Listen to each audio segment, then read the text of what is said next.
evening, ladies and gentlemen, and welcome to the Mahoning Drive-In Theater, the largest single-screen drive-in in the United States. We're certainly glad you could be with us this evening, and don't forget the concession stand is open with all kinds of great things to eat and drink.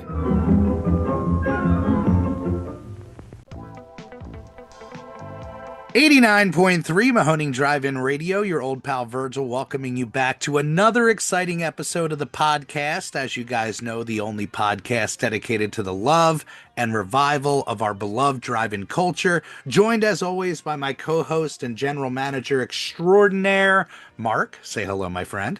Hello, I've fallen down a well. That's a little throwback to just a minute ago when we were trying to figure out audio issues on our end, and Mark sounded like he fell down a well. Well, that's how I sounded in the last episode with Beth, because we can't figure out why Zoom doesn't work properly anymore. Look, audience, we're going to figure it out by episode 200, all right? Very, very happy and excited to have back on the show beloved family members of the Mahoning Drive-In Theater operation. Sandy from the Mighty Mahoning Merch Market. Say hi, Sandy. Hello. How is everybody doing?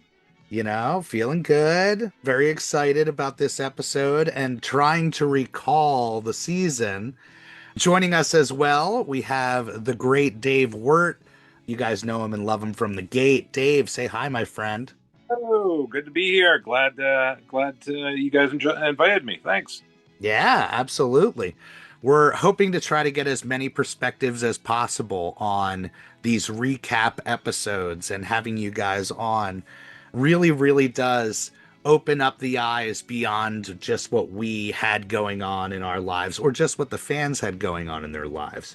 I think the big sell of the podcast and the Mahoning in general is that people come and they know us by name. We're very much personalities on the lot that add to the experience. So it's fun to hear what stood out to different people. We had Beth on last week, which was a very fun episode.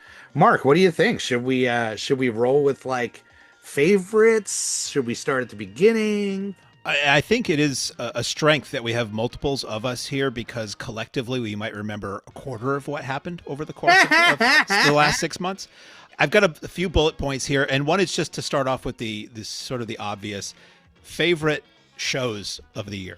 We did, I don't know how many weekends. We always say we do like 200 movies over the course of 6 months. I don't know how many events that breaks down to. It's Thursday through Sunday most weeks. Between the group of you, are there any shows that really stand out as being ones that you really just had a great time with for whatever reason? The hard thing with this year and every year is really going back, even like reminding myself like, hey, this happened this year. Like these events, not that they all blend together because they're all so incredibly unique on their own, but this gauge of time, it all kind of just like molds together. So yeah, there's so many to pick from this season, and so many kind of bar-raising events that we tried something new and they really, really worked. I brought it up last episode, but the show with Ian, like doing live organ with 100-year-old film at the drive-in, like what a mind bender, that was. And I think the audience really appreciates it when we try to raise that bar or think outside of the traditional drive-in box. How about for you guys? I had made a list because, like you said, it's so hard to go back and remember the beginning of the season. And there's so many I could literally put on this list that I enjoyed so much. But Phantom was probably number one on my list. I can't keep every poster hanging in my movie room. Obviously, I would have way too many, but I kept that poster along with the picture. If you remember, he was offering get your picture taken. Yes. And it was a little black and white Polaroid that was a tiny Polaroid to look retro. I kept that with the poster, and it's hanging in my movie room downstairs. What a great touch. He had a cardboard cutout of the Phantom next to, I think, the organ. I don't remember if you could sit at the organ or stand near it, but the fact that it was black and white, it kind of smoothed out the edges and made it look like you were next to the Phantom. It was very cool. It did. And I think that was one of my favorite experiences. I thought that really was lovely. I also really, really enjoyed the marathon. And I mean, I was one of the people that had reservations about the marathon because I'm like, it's going to be so long. How are we And going to cold. make it through? Yes. How are we going to do that many intermissions? It was going to be a lot. And I thoroughly enjoyed every minute of the marathon. And I didn't make it to the last movie because I still have to drive home. But I did every other movie other than that.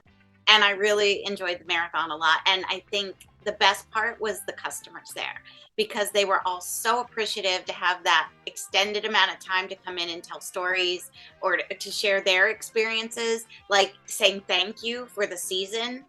And I just felt incredibly fulfilled. It was just a really wonderful experience with the marathon. And I mean, I'd have to add in there too, the two others that I had written down. I, of course, really loved the Mummy Weekend. I thought that t-shirt was one of our best t-shirts. Yes. Even though we got fog that night, that still was one that was so memorable. Yes, I agree. And then, of course, King Keanu. You knew I was going to mention That's right. That was this year. That's right. I love that one. So, yes, those would be my top 5. But, there were so many that were really good that I can't really say that we had a bad weekend. I thought all of our weekends were fun. I thought they were great. This was definitely our best season yet. Like, we've been on this kind of upward projection over the last couple years. And to try these new things, it's really hopes that we can have something stick and make it a regular thing. Like we talked about it on the last episode. As soon as Ian started with chord number 1, it was like, oh my gosh, we are doing something really special here. Like you said, Mark, I don't know of any other drive-in trying that or wanting to try that. Who would be dumb enough to try something like that? But it was just magical between the rain and everything else. I remember, speaking of weather, I had a great shot during Fargo. We got like heat lightning going on, and a fan sent us a picture of the night just lit up by lightning with Francis on the screen from Fargo. It was really, really loved when that happened. Keanu night was one of the most impressive nights for projection I remember, simply because I was so sure the Matrix would be so dark you wouldn't be able to see it. It's a dark movie. Prints that are in what I call newer, so they're only 30, 35 years old. Prints that are 90s and later tend to not fare well with our projectors on our screen. And I kind of gritted my teeth and I went out to look, and I'm like, this looks perfect. This looks exactly like it would have opening weekend. Flawless. I could not believe it. That was fantastic. And even Point Break, I remember Virgil and I like to chat on the walkie during some of the movies. Yeah. And we were talking about how beautiful it looked on the screen during Point Break. Some of those scenes with the water and everything, they were just gorgeous. So that night was a good projection night. I always joke that our Patreon platinum level will be we hand the member one of our walkies and they get to hear this other soundtrack all night, which is usually pretty hilarious. It's us, talking about problems, figuring things out, Dave getting calls to silence babies, and occasionally us giving a commentary on the film that's playing. It's so true. How about you, Dave? Where does your head go with favorite events?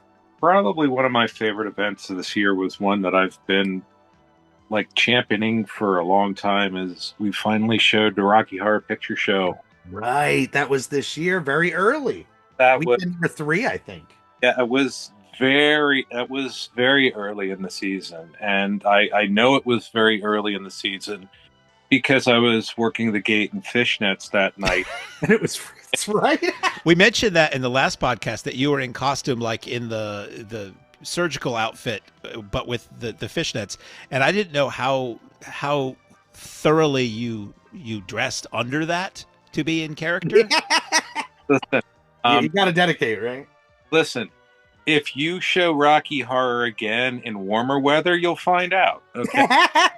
But that was a lot of fun. And I think that the fact that we showed that and shock treatment was a real treat, because you don't see shock treatment very often. I mean, half the people don't even know it exists. Yeah. So that was the touch. And we, people kept asking, are you going to do a shadow cast? Are you going to do a shadow cast? I was like, this is such a special experience for us, and we're such lovers of film and the experience of watching film. We almost didn't want to distract from the idea of, hey, somebody might have waited their whole life to try to catch shock treatment on 35, even though that print was seriously beat. But it was amazing to see. And that's your wheelhouse, Dave, right? You come from Shadowcast, right? Yeah, I do. And listen, it was just so much fun to show it and to have all of the fandom come out. And like when I was putting together like that year end slides for the staff party, Crew party, yeah. seeing like all the photos from that night, and just people were just having a blast with that. So I think that was a lot of fun. It was a night that I enjoyed. We did Little Shop of Horrors. We did a sing along, the Sunday sing along for Little Shop of Horrors. Yeah, and Vince came out again with the Audrey 2, which we've told that story on the podcast, but that was the day I fell in love with Vince so deeply. Seeing his dedication, being that Audrey 2 and bringing that magic to life for the fans, I was like, oh, this dude is so one of us. It's crazy.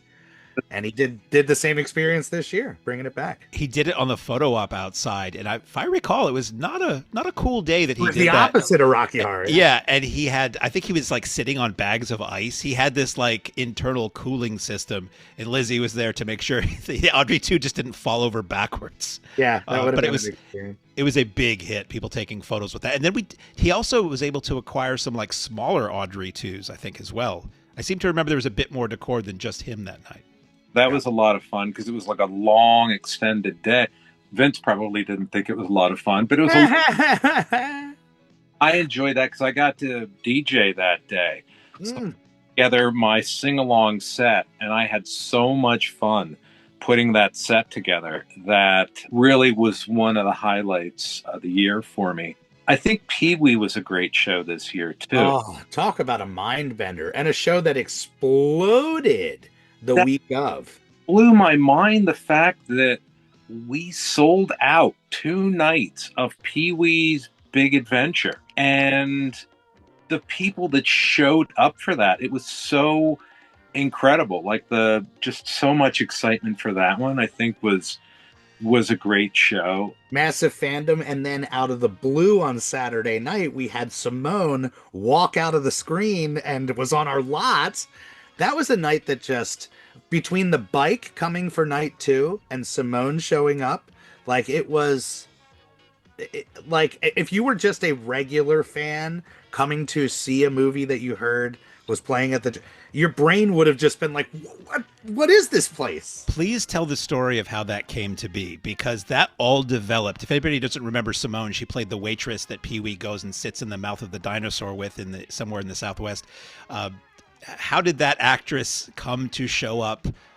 Like, some people were disappointed that they didn't know she was going to be there, and I had to reply to them and say, we didn't know she was going to be there until that day. It was a 100% surprise to us. We just happened to really luck out that she was appearing locally at a convention, and people kept coming up to her at the convention and saying, hey, are you going to that Mahoning event tonight? Because this show was, somewhat close to the theater.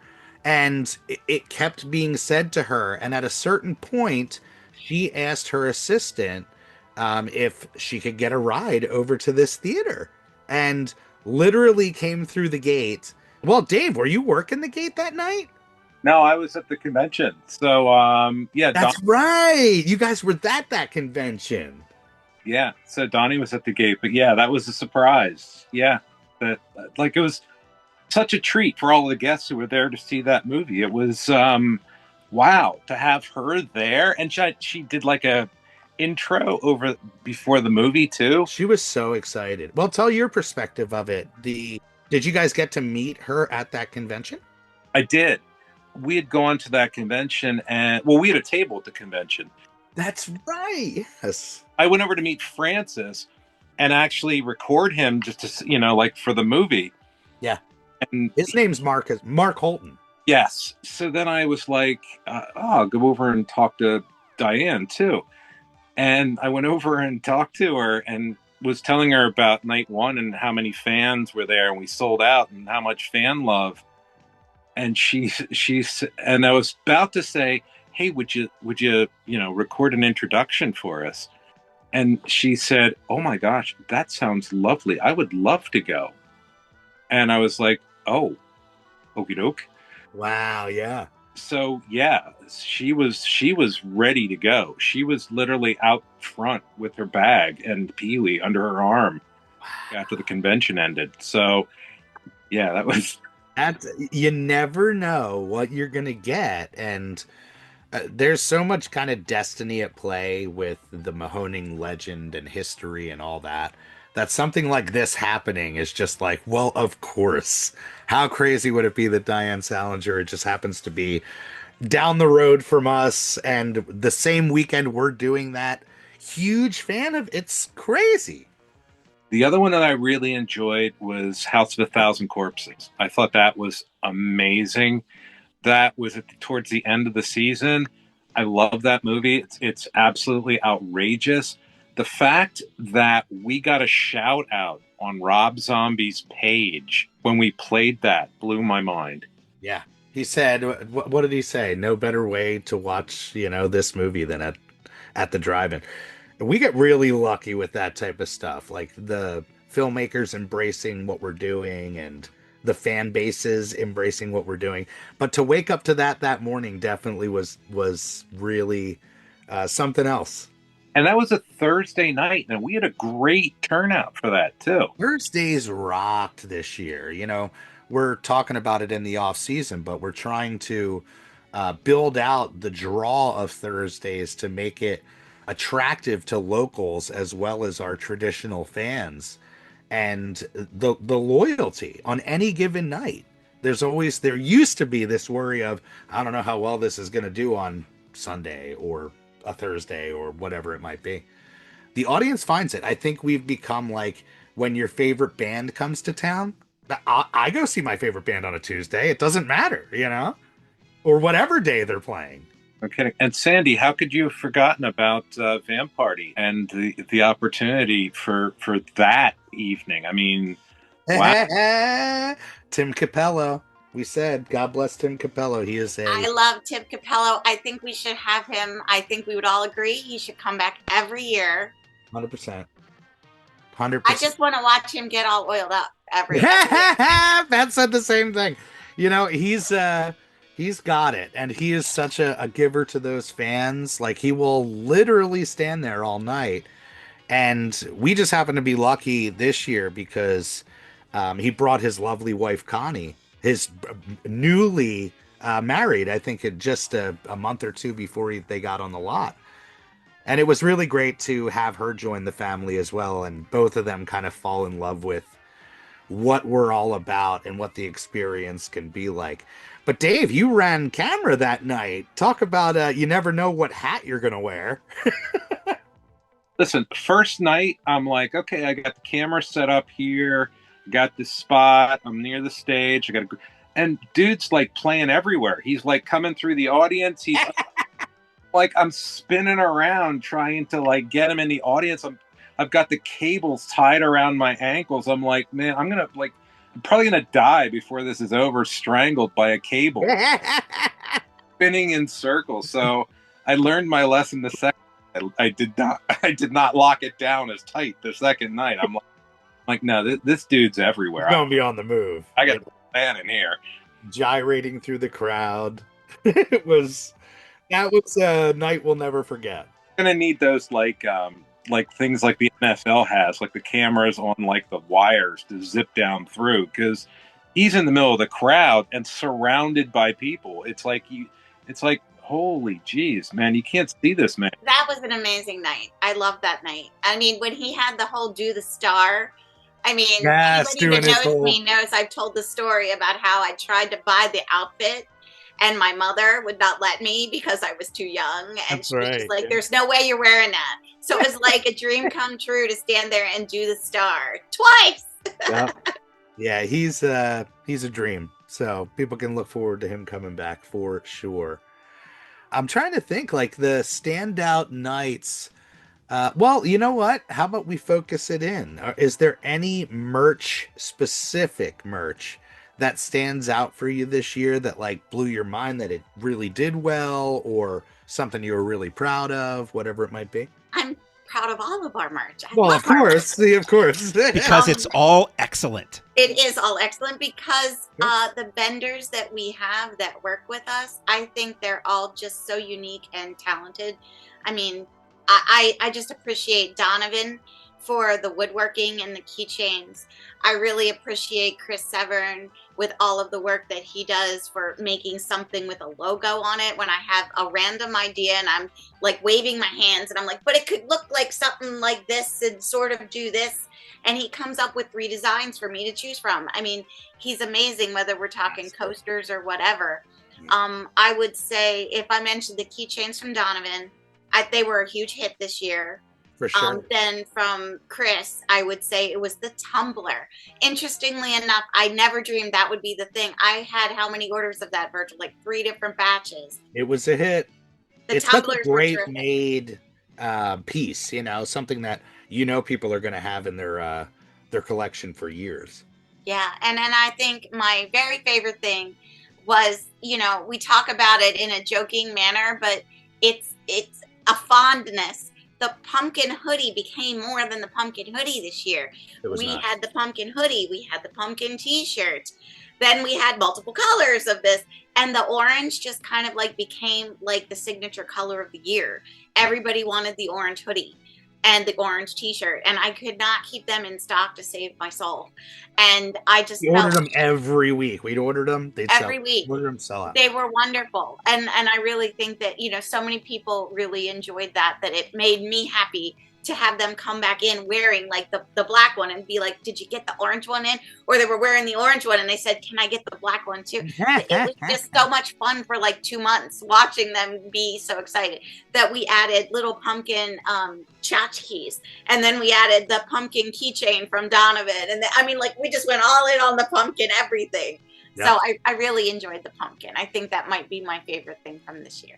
I would go to LVAC on my way to the theater from where I live, and I would literally fill my car from seat to ceiling as much as you could. That was even jamming the boxes in. Chris at LVAC is a master of making stuff fit.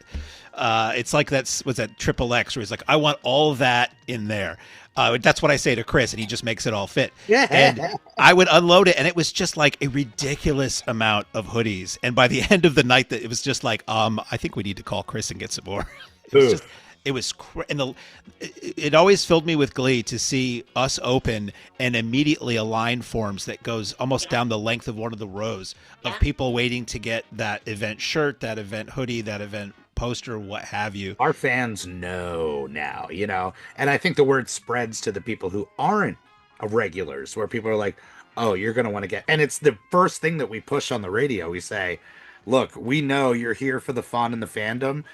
You're going to be very upset if you do not at least try to get your size, Yeah, I think they really found the new merch market. Like, they knew where to go and stand. They would be standing there, and they got on to where I wanted them to stand, and they would like form a little line and be like, I'm standing in the spot, because they knew where to stand to wait for me to open the door so that they could order what they wanted to order. And that was just a thrill to watch how excited everybody was. Why don't we dive into the Mahoning merch market? For anybody, there might be people listening who have never been to the theater. The merch journey has been astounding, because when I started going there, it was a folding table that had a stack of all the same kind of t-shirt on it. And usually every year, it would be a different shirt for the year, and that was that. And then when the pandemic hit, we brought Sandy in to help us sell merch outside at a table or two with a river, as the film Don't title once said. River. A river runs through it in front of the exhaust fan, which is great. And then we moved the merch inside, and it grew and grew because it became such a big operation. And then this year we moved it to the Mahoning merch market, and I will let you paint a word picture from there. The merch grew by leaps and bounds every single year, and it became such an essential part of the business that this was the first year that we really started looking at ways that we can invest back into the business And the most obvious thing to do was to invest back into the merch, try to get some sort of a standalone. There were many different visions of this, but honestly, the fact that we found the structure that we found really just lent itself so perfectly. It's almost like this was meant to be there for years. And it's a storage shed, but it has like a porch set to it. It also has double doors that open up so people can come up to the double door windows and order.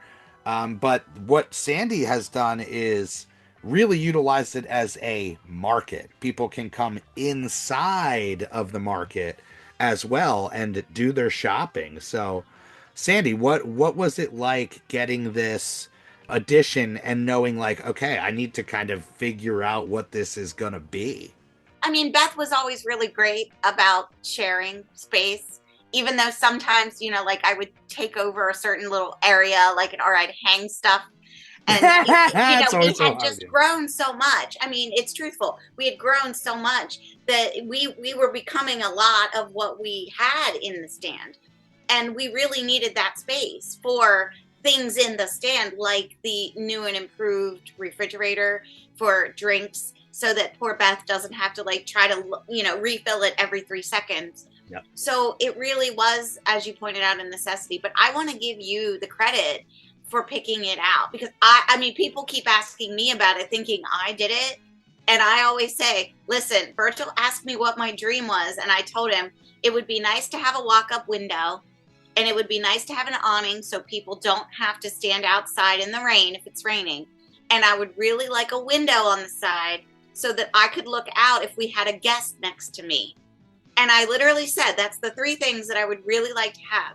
And Virgil went and found an actual structure that had every single thing I asked for. And it's so much bigger and nicer than I could have ever dreamed that we would have, honestly. I'm being serious.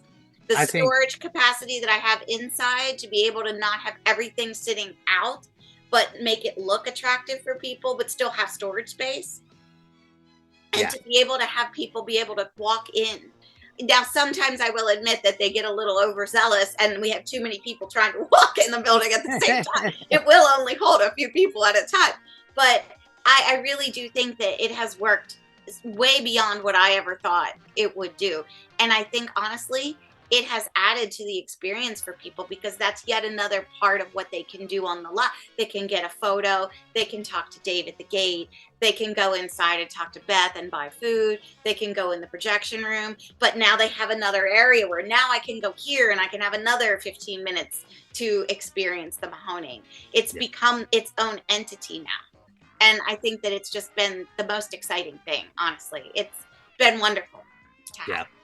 The growth is amazing. And as we've said many times on the podcast, there is no kind of rule book or set structure to what we do. We are kind of writing this book as we go. So as things kind of grew and grew, it was one of those situations where we really had to start thinking outside the box once again. But destiny at play. Again, the fact that that specific structure was available very close to us at the time that we needed it, it's like, somebody up there is really looking out for us every step of the way. And that was such a blessing and took merch to a whole other level. I think we beat people over the head with it. I told Mark even at a certain point, we have to just keep saying merch market, little white building outside, get to know it. And this year they got to know it. I mean, I don't think that they don't know where it is. I think they all know. You can't miss it now, yeah. But no, it's been wonderful. And I think that it allowed us to showcase our products in a much better way, because we could have the table.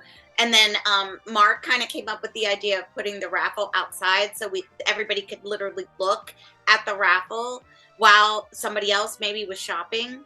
Yep. So I really think that, except for a few occasional rainy days, other than that, we did have the raffle outside, and that also opened that space up too, where, there was even more room to have a bigger raffle. And boy, do customers always kind of contribute to that. they started bringing things even more than usual, so that Mark and I would start with, a set amount of products that we had, and then it would be like triple by the time it was Sunday night. So it was, I think, utilized incredibly well so that customers could really enjoy all aspects of it. Yeah, I think we definitely found and hit our stride. And this season in general, we knew once we hit a certain point, it wasn't going to let up. Like every weekend was, the potential for it was so massive. And every weekend, like you said, Sandy, it delivered. I don't think we had that weekend. We used to call them break or down weekends, where we could take a breather and know we're not going to have the potential for a big sellout. But Staff appreciation weekend. exactly. I would joke at some shows, I'm like, well, that's a weekend where the staff is not going to be burdened by an overabundance of customers. But this year, in the previous years, in the early days, all the tickets were sold at the gate, and you sort of based what you thought a weekend was going to do business-wise based on how many people said they were going on the Facebook event page. And then that eventually drifted off to people not really doing that anymore. And with the pandemic, we started to do the advance ticket sales. And for a couple of seasons, the advance ticket sales were the majority of the tickets we would sell. We would sell, I think for a while, I figured 30 at the gate was probably the most we would do on a night. And you would know well in advance pretty much how a show was going to do. And this year, it started last year, but very much this year, sales would be whatever they were going to be. And then within 48 hours of the show happening is when they would just skyrocket. And we would go from a show that looked like it might not be a success to nearly a sellout. And Dave can speak as to the nights where we were selling 70, 100 or more tickets at the gate. They just come out of nowhere. So we could use advanced ticket sales to a degree now, but Beth and I would talk earlier in the week and we'd give our guesses at what numbers we're going to be. And, we base our staffing and how much merch we get, how much stock we order based on what we think a show is going to do. And then sometimes the audience, they flip the table on us and then we're like, oh, everybody it's likes this. It's impossible to gauge. It really is. And for merch specifically, it's like, we don't want to overbuy for an event. Sometimes when an event shirt or poster, it's hot when it's hot, and as soon as that event's gone, it becomes that thing. So we see a number on Monday, and then by the time we get to Wednesday, even, it's like, what happened? And Sandy, you can speak to as well. We have to plan the order for the merch far in advance, so we're looking at numbers that in no way reflect what they're going to be. So a typical order. So say I want a shirt for the Mummy. We'll just use that as the sample. That means about 5 weeks before that, I kind of poke Tom or whoever's doing the shirt to see how is the design coming along so that they know I'm ready for that design. Then about 4 weeks before that, then I start saying, okay, we need to firm up that design and get it ready to go. Because if we can order around 4 to 3 weeks ahead of time, then that gives LVAC plenty of time to be able to add that into the fold of how they do all their production for all of their customers. Right. So that then we can get it the week of. So it's usually about a 3-week window of when I order to how they make it to whenever somebody like Vince, who was great about helping me pick things up, and Mark. So it's usually like those 3 weeks then are the 3 weeks that I need to be able to get something. And if we're talking about this, usually like Beth and I, like you, Mark, Beth and I would be talking in the beginning of the week going like, I don't know, how many people are you going to put on staff? And then, Tuesday rolls around and I'm at work teaching. And then I'm seeing like messages popping up going like, I think it's increasing. And then by Thursday, I'm usually changing my staffing schedule a little bit. And that kind of also ties into like Thursdays when we were talking about things that were unexpected. At the beginning of the season, we kind of started off with not having merch open on Thursdays because usually it was a lighter crowd, it was a one movie night. But by the end of the season, like Thursdays were popping just as much. I mean, Dave mentioned a couple of movies that were Thursdays and they were like amazingly well attended. With just as good as a Friday or Saturday. Yes, really passionate fans. If anything, Rob Zombie night was bigger than the Friday night that followed that. Yeah. And so like it's hard to have merch for that. And Lynch weekend is a great example of that because I had ordered those cute little keychains. Yes. So if you were on site or not, like there were little pieces of cherry pie that were 3D printed by Tyler Workman, who was also one of our great vendors. So he made these little keychains that were they were so cute. And from this, then, I'm like, I'm going to divvy it up into half, and I'll have half out for the first night, half out for the second night. I had sold all of the magnets that Chris Severn had made me within 15 minutes. Yeah. And I had sold all of the keychains I had put out within an hour. And so then I'm digging into the reserve stock to put a few more out. But then I'm like, but all the people on Saturday are going to be unhappy. So then I have to stop. And then no matter what, there's still going to be somebody unhappy because I don't have one. But it's so hard to plan how much merch. But I think in the end, we did a great job with trying to make sure everybody had it, or the following weekend they could get it, or we put it on Merch Bin so that they could order it after the fact. Maybe on that Monday when we did Mahoning Merch Monday, we advertised that, if you missed a t-shirt, you have a 1 week window that you could order it and have it sent directly to you. Yeah. So I think we really did get much better at doing that as the season went on, because merch was just flying off the shelf. Oh, we couldn't hold on to things. And I think that over time, that is something that's very much developed in your department, where it's not just a t-shirt and a poster. It's very much this growth of that, where if inevitably we run out of those things, there will be an alternative item at least they can buy that is themed to the event. And we're real big now on the variations as well. You've brought that to the table with, yes, we have our standard tee, but there's also this extra special variant that's limited that people just flock for, I think the fans of the Mahoning, they are collectors at heart, and like they want that extra special piece when it's there.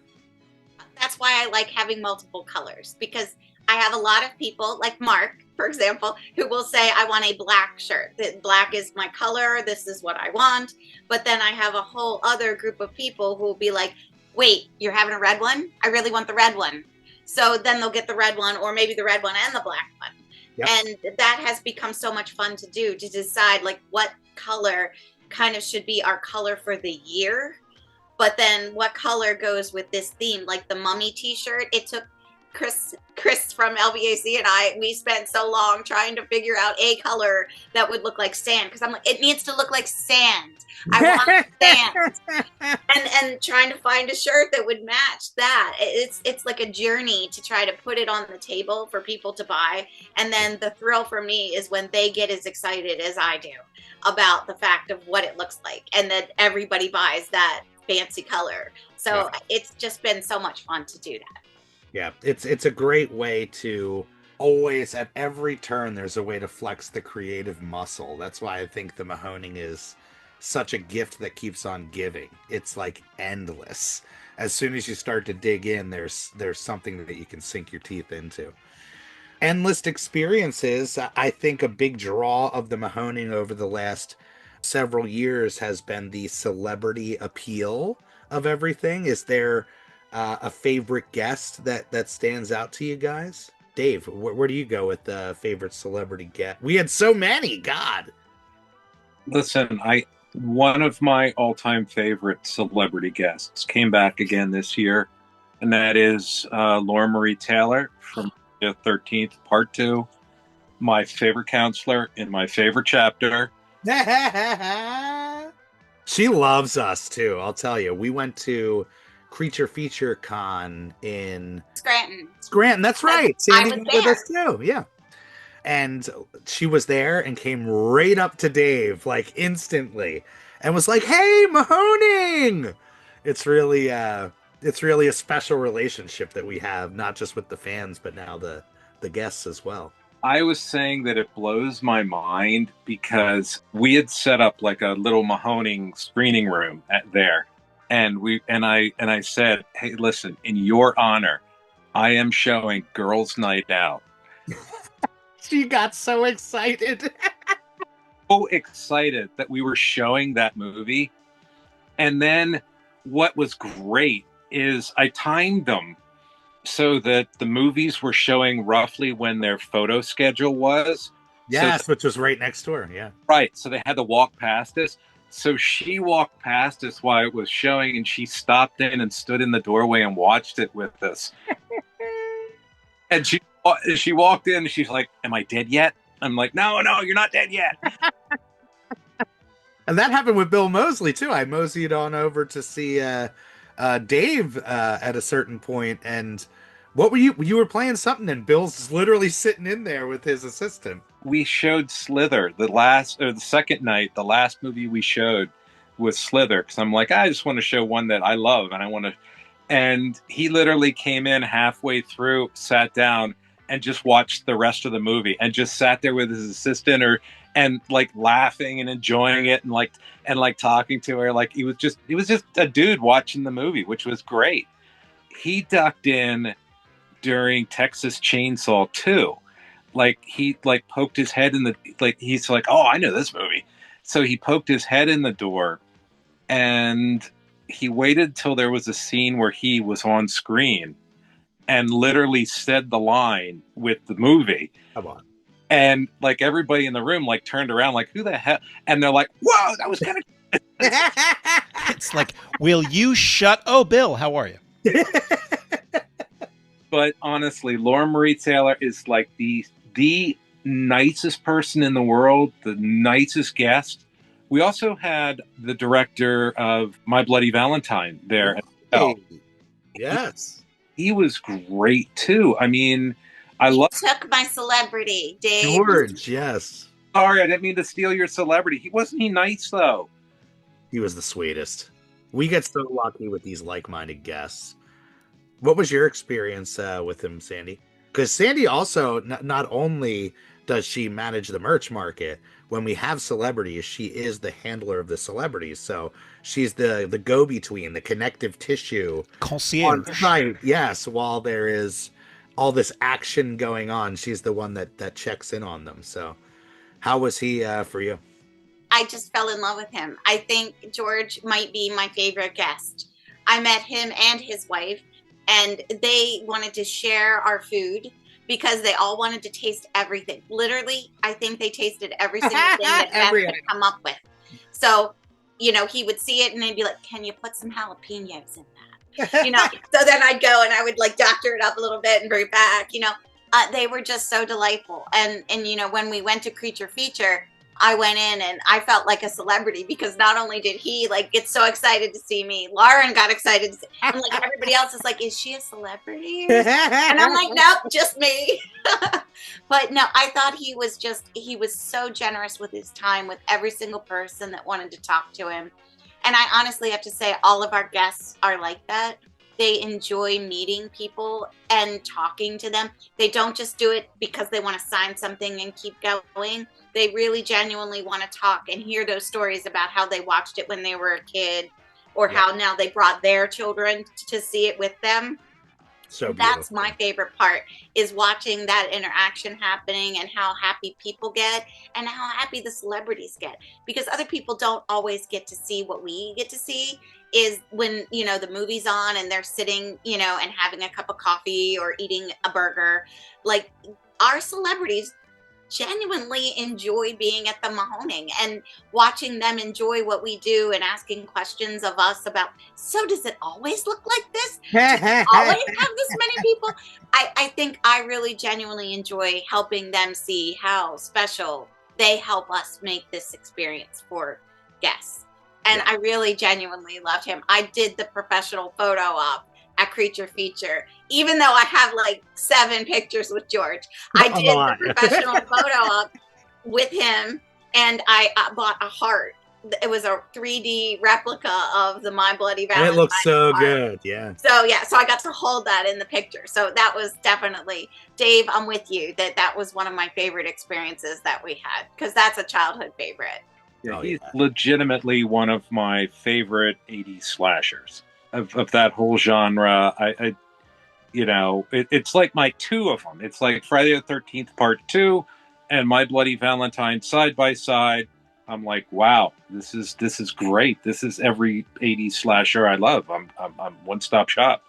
But that was a great weekend with those 2. They're fantastic. Yeah, a mind bender for us, and this was a rain check from when he was filming when we had him booked the first time. But Ray Wise being on the lot, I'm walking around like Ray Wise is on our freaking lot. Like this dude is in everything, you know? And we're really lucky with the guests and them being so like minded and passionate about our passions. But I think for a person that is kind of on the circuit, as you would say, what a breath of fresh air our venue is. Normally, it's murderers row of celebrities, and they're one of dozens. Here, it's so hyper focused on them. They kind of get caught off guard, where they're like, "Everybody's here to see me." It's like, "Yeah, you're it." And I think to have that be an experience when normally it's like, okay, what hotel room am I staying in today? Which convention hall do I walk into? I think it must be really fun for our guests to have that. You want to, like a prime example of that, a great example of that, I think, is that convention with Simone, right? At, Yes. he was in the overall hall, right, with everybody. There were 30 guests in there, and it was a horror con. So, literally, she's kind of, she just didn't have people at her table. And I'm like, wow. And when I heard that like she went there and there literally was a line that stretched the entire length to meet her, it warmed my heart so much because it really made me feel like for one night, she felt like she was a star again, and to do the intro over the speaker and to be able to talk to the fans and do her Simone and all that was magical for her for a night. It went from like a guest con appearance where she's just sitting at a table hoping someone's going to stop by to being a star on the lot with a line of people waiting to meet her. That's cool. That's really a special thing, and I think that connection that we have with the fans that really goes beyond yeah, I like this theater, they play cool movies. It's personal. I think that extends certainly with these guests and the experience that the fans have with the guests. I think that's what really creates these long lasting memories. But she was so sweet. After she was leaving, she was like, honestly, bring me back. Like, bring me back. This was so fun. I love your spirit. I love this place's vibe. And that's pretty much across the board with most guests that we bring in. The thing that really warms my heart, and we'll have to ask Rob and Krista because I'm sure they have the experiences, they get so excited to see their movies play. Like they're like, this is like real film. It's gonna play, and the amount of almost everyone wants to be in that booth when that movie's playing and look through that porthole. It's crazy, to have the person who we look at as responsible for this art appreciating the art that we're putting together as well. Yeah, definitely. We're all such movie fans, and every year now that we have ballooned to 200 films each season, it's a series of dreams come true. I've talked about the bucket list of Almost Famous, which is probably my number 3 movie all time. And being able to kind of cross these bucket list prints and experiences off the list. Of the movies you guys were able to see this year, was there anything that stood out, or was that bucket list for you guys? It's not necessarily a movie that I've never seen, but it's a movie that I actually, because it was kind of a slower night, got a chance to kind of enjoy and watch and experience. Yeah. And that was Sports Slop Night. Wow, yes. And that was so great. And the Bad News Bears. I sat, I was able to kind of watch the movie and literally was able to kind of go back in time to when I saw that movie when I was a kid in the theaters when it first came out. And I was so engrossed in it that literally when he catches that ball at the end, like that kid, the quiet kid catches, I was like, wow. I was like, I have a case of the feels. And the thing about it was a gorgeous night. It was one of those beautiful summer nights that you can stand outside and really just enjoy the film. And then everybody was outside and just waiting for Tanner to tell him to stick his apology and his trophy up his ass. And the crowd goes wild. The entire went wild. It is one of my favorite lines in all film, especially in what is ostensibly a children's film. That is the community theatrical experience that we are fighting so hard to preserve. You don't get that type of experience at the theater anymore. You know? And with me that night when they did, and it was magical. So good. So good. Yeah, that print looked absolutely gorgeous. Sandy, where does your head go with kind of bucket list movies or great film experiences of 2025? I picked 3. Yeah. Very different ones. Of course, my first one. Everybody is going to know what I'm going to pick as the first one. That speed print looked amazing. So it was just the best moment for me because we had talked about it for how many years, Virgil? Circle. Literally probably 6 years. It came full circle. And I just love it, and being able to watch it on our huge screen and being able to crank the sound all the way up. I mean, it was just wonderful for me. That popcorn movie still delivers, baby. It does. Popcorn, and I think a lot of the people that had not seen it before, some of my favorite customers had come because they knew this was like the Sandy experience, and they were like, I've never seen this, so I can't wait to see why you like it. So they would come back in and tell me, like at the intermission, what they thought of the movie. And they were like, I don't know why I'd never seen this movie before, because that was really fun. And I'm like, I told you, it's super that's fun. what it's all about. So that one is definitely top of my list. Hopefully next year, The Cutting Edge is the top of my list. Toe pick. My other 2 are the first night that I was there folding shirts. I will never forget. It was the Thursday, and I was standing in the merch building, finally finished. And it was Romeo and Juliet on a Thursday. And everybody should know by now that I'm an English teacher. So being able to watch that and say the lines along, because I'm in the merch building by myself, saying the lines along with the film, and then being able to go out and see just how that print looked so beautiful. That was like a dream, like literally a dream. And I love when I know we have first timers on the lot. When we do a program like that, we know. Right. We got a lot of new people that night. A specific crowd. And when it looks like that, you're like, okay, we just hooked a heart. Yep. And then my third one, I go to the end, which would be Black Christmas. Because I don't think you can ever go wrong with that.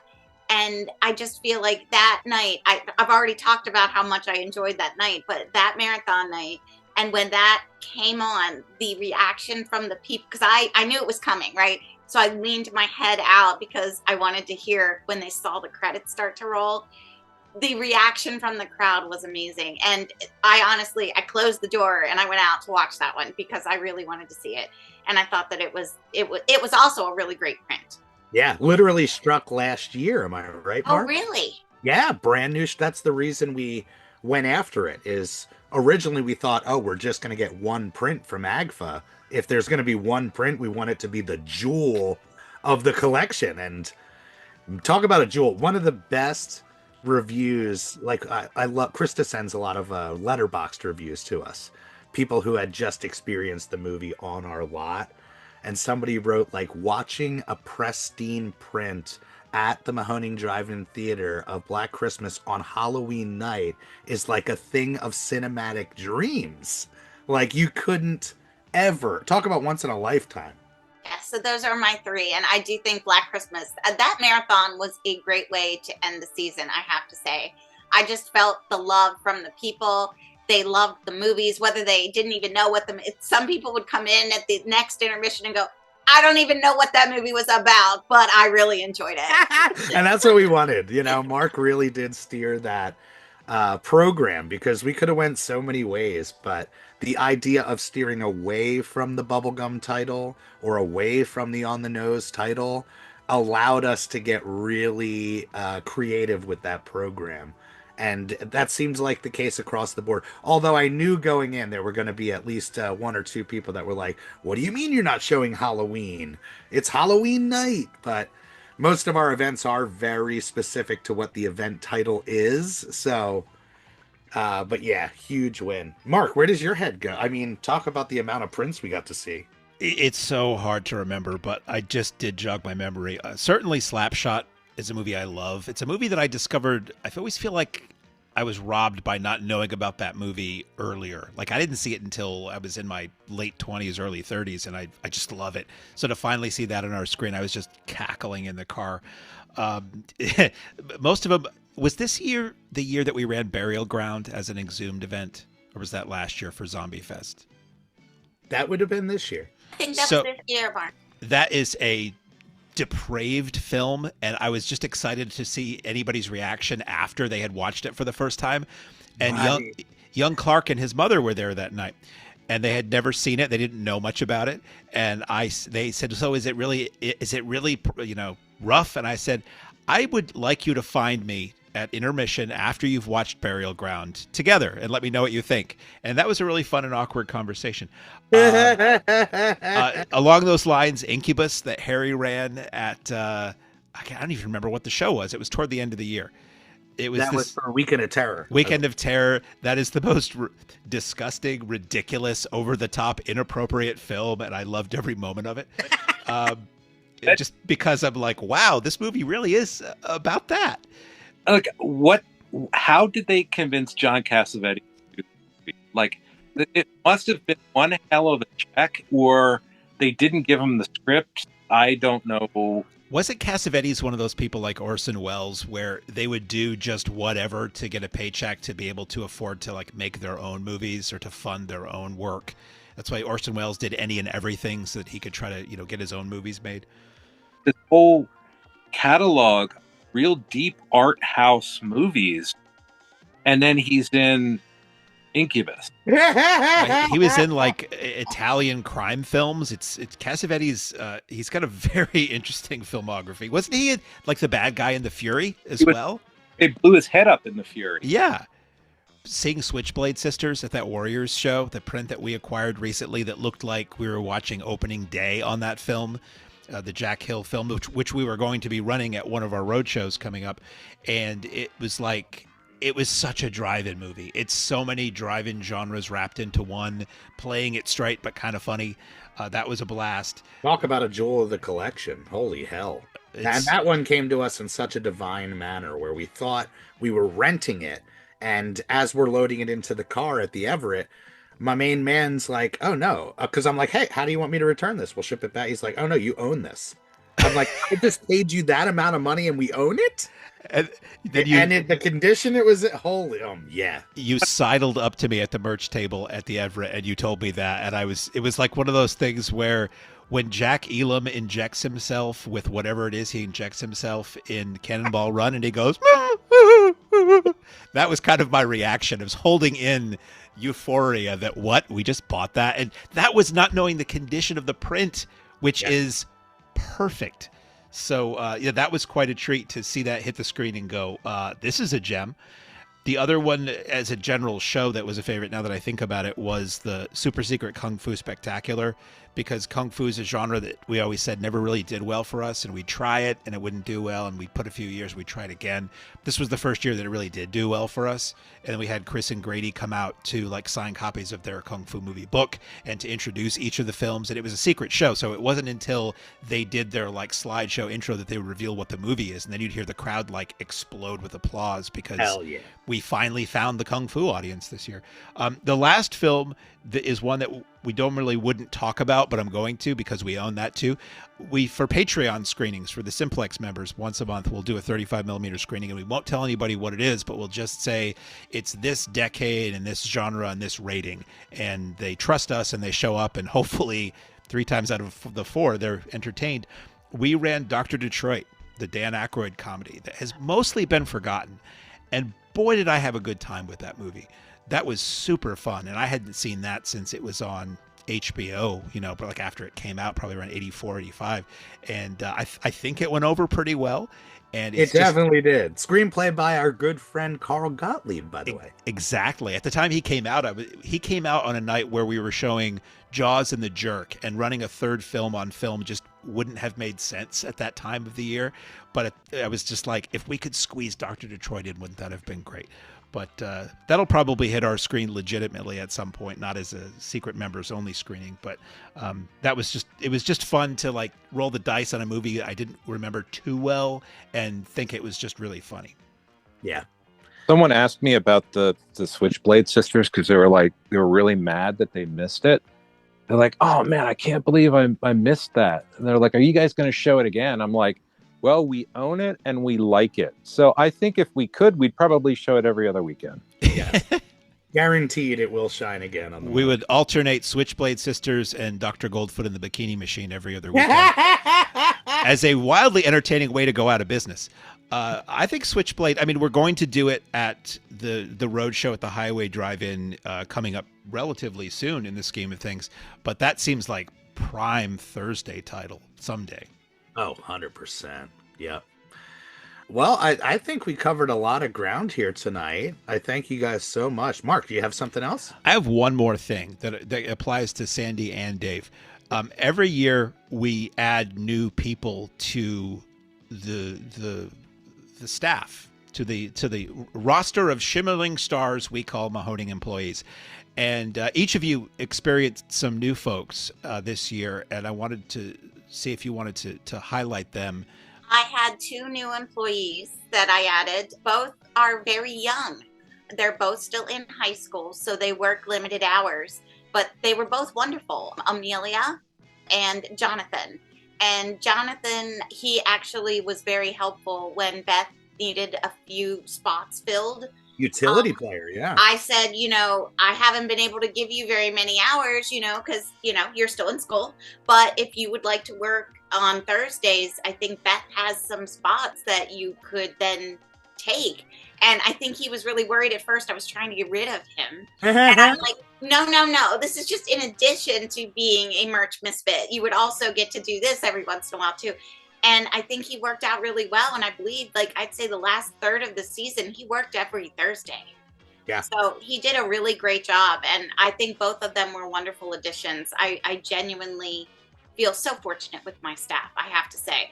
I still have all of my staff, even Kaylin, who's now a full-fledged grown-up adult with a real job. Now she's finished school, and she still works, at least once, maybe twice a month. So that, I do get to see her. So I think that I've been very fortunate with merch, with how many people that I have that are terrific. And I really kind of need them now that we've been popping. I tend to need at least 2 people on a shift now to keep up with the merch demands. It's been terrific. So I like all of my people. Yeah, the both of those additions are folks that feel like they've been here for years. They both took to it so well. And, it's a very unique job to have. And it's not just a customer service thing. People start to get to know you. They really start to care about your well-being. So it was really nice to have some of our regulars pop in and ask them, how their extracurriculars are going. Right. Like when they went to homecoming or, they had a dance or, something like that. Because, they would post on Facebook or social media and customers would come in and want to ask them about their experiences with these things. So, yeah, they've been great. So I've been very, very fortunate. How about you, Dave? We had a couple of great additions to the lot this year. Yeah. I can't say enough about the Dragons. They're an amazing team. And I definitely huge shout out as always to my guy Donnie. He's really always a huge part of that, and really definitely stepped up a lot this year too, and always works his butt off. But we did have some new additions as well. One of our regulars on the lot, Will, took the step from basically kind of stopping over and saying, "Hey, can I help you guys with anything?" to really joining the team, and it has been amazing. I love having him on the team. His enthusiasm is absolutely fantastic. He loves helping the people. He loves being there in the lot, and it really is great having him on the team. And also added Alex to the team this year as well. He is the nicest guy, but definitely the guy I want helping park cars, because no one argues with him when he tells them. We joked because at Winefest somebody got parked in, and he was the one to address it. And it's like, well, if all comes down to it, he could just lift one of the cars up and out of the space. Dude, I forget what show it was, but Sandy, you were over at the exit gate, and you came over, and I don't know how people figured out, like literally people were parked in every direction. I've never seen it before in my life, and I've been there for like I don't know how many, but in all the years I've been there, no group of people has parked in absolutely diametrically opposed directions simultaneously. The only one that was worse than that was Winefest. It blew my mind. And Sandy, you were out there trying to herd these cats and get them into a line, and it literally wasn't working because they were just like, because I don't think they even knew what to do. I mean, even I would go and stand there and say, pull here. And they just still would look at me like, well, why? Yeah. And so. And then we went and got Alex to do it. And boy, like he whipped them into shape. Oh, yeah. The call came over the radio. Like, hey, this isn't working. We need someone to straighten these people out. And I'm like, okay. And Alex said, do you want me to do it? And I said, we will consider this your initiation. If you can get these people in a line that resembles a line, you are in. And 15 minutes later, he came back and said, they're ready to go. And I'm like, no. So I walked out. These people, it was the straightest line I've ever seen. I was amazed. You could have like put like one of those like bubble things on there, and it would have been perfect. So I can't say enough about Alex. And not only that, I know he does a lot of work around the lot, just basic like maintenance work around the lot, but he is an absolute outstanding utility player and just a fantastic addition to the team. Gentle giant. It's funny because we have so many personalities and types across the Mahoning crew, and both Will and Alex and your newbies, Sandy, new additions, they fit perfectly. Like we're so lucky in this sense. Like Will, rocking that. We used to call him Front Row Will. We still call him Front Row Will, but he's really stepped it up, and just now I can't think of the operation without him.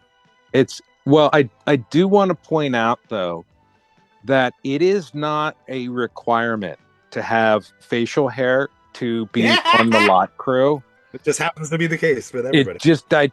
I don't want this like specter of like any kind of discrimination hanging over it.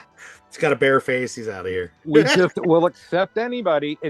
That's what seems to come my way. You've got the bearded dragons there. The bearded dragons. Well, I love how we all have nicknames that nobody really planned any of these nicknames, but they just kind of show up. It is perfect. The Merch Misfits, the French Fry Kids, the Black Dragons.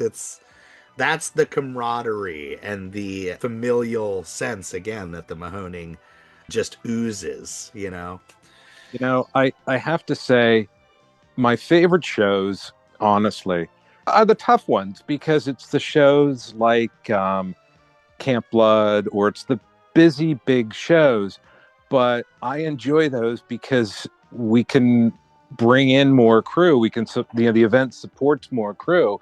And it's just great having more of the guys around to be able to kind of enjoy the camaraderie. So, those, as I think about some of my favorite events, I always think about the bigger ones because those were the events where all the guys were there. Totally. It's a big part of it, Well, thank you guys so much, not just for making the time for the fans on the podcast, but making the experience for the fans so unforgettable over the last many years now at the Mahoning. And we're looking forward to next year in a big, bad way. Already plotting and scheming. Sounds good. Can't wait. I love it. Mark, anything else for the fans before we let them fly? I did want to point out the 2 dates for the Mahoning Drive-In Roadshow that we have announced as of this recording. The first 2, they're not there's one coming before these, but on the 21st of February 2026, that's a Saturday at 9:45 p.m. at the Highway Theater in Jenkintown, Pennsylvania, is the aforementioned screening of Jack Hill's Switchblade Sisters. I hear that print looks great. I hear it's fantastic. We should all go out and find out for ourselves with our own eyes. Well, who owns it though? I mean, where do we get it from? It's I think we can save on shipping on that one. We're doing that in conjunction with the Highway's ongoing Cult Cinema Club series, and it is a single feature. And the way that the projector is set up at the Highway, it does require an intermission halfway through the movie, so we can still do the pre-show trailers and vintage intermission reel, which probably will once again be the one from the Bucks County Twin that warmed your heart the last time we were there. Yes. So we're looking forward to that. And then the next week, back to our old friends at the Union County Performing Arts Center in Rahway, New Jersey, a gorgeous theater filled with wonderful people. That is Saturday, February 28th. And that is the original / ripoff double feature of the original Exorcist and the ripoff made in Italy the next year, Beyond the Door, which is just Come on. bonkers movie. Love Beyond the Door. Oh, what a trip. It is crazy. So those are on sale now at their respective theaters, and I think it's ucpac.org, and if you just look up Highway Jenkintown, you will find the Highway's website. And we are going to do, I believe it is 8 or 9 dates this time. Some theaters we've never been to that I'm very, very excited about, and we are trying to announce those basically as soon as the organizations announce them. We just locked titles, I think, for the last 2 dates for this show, so it should be a lot of fun, a lot of running ourselves ragged, but I think we're sort of trying to keep it to one per weekend this time, unlike last week where we were running from Philly to Boston overnight. Not this year. But, we've learned our lesson. Yeah, we're getting better at this over the last decade, so we'll figure it out. But it'll be different movies at every venue, and they're all like really good. So this is going to be fun. Yeah, great way to be able to see the fan base. Great way because we have staff members come out to most of the shows. Great way for us to keep in touch with them. So come on out, support the Mahoning, support your other amazing indoor 35 millimeter theaters that are partners of the Mahoning, which is a beautiful push. As you leave the theater, folks, please be careful. Don't let this happen to your car. Be sure to remove the speaker before you leave. If you should accidentally pull a speaker loose, please turn it in at our snack bar or box office. Thank you. Hey, I love you guys so much. Happy holidays to you if I don't see you. And that goes to the fans as well.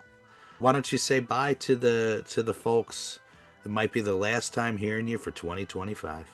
Happy holidays, everyone. I miss all of you and can't wait to sell more t-shirts.